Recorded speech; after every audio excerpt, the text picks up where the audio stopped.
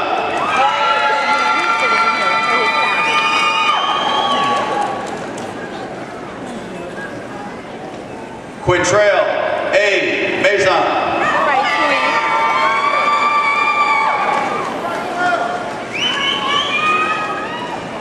Osi Lamis Vidal.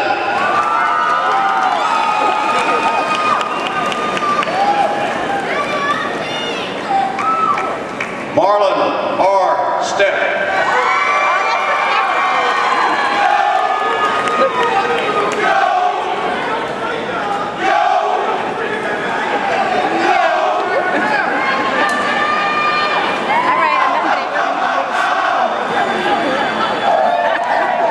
Will the candidates for bachelor's degrees?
Congratulations.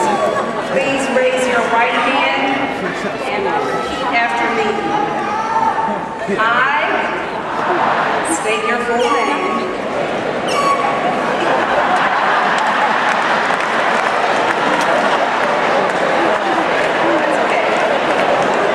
An alumnus of Southern University,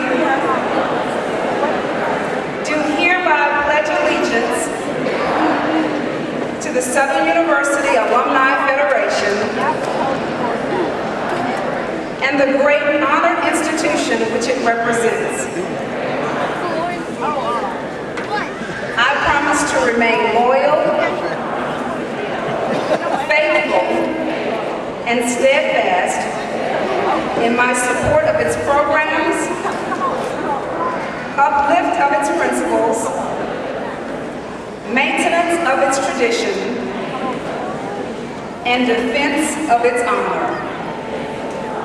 I further promise to always stand ready to contribute my time, efforts, financial assistance,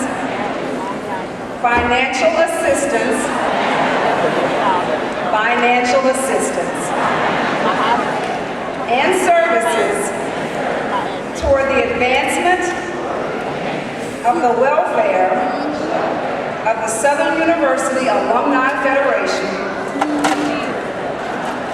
and my beloved alma mater, so help me God. Welcome, Southernites.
Let it rest, rule, abide now and forevermore. Traveling grace upon each and every one. In Jesus' name.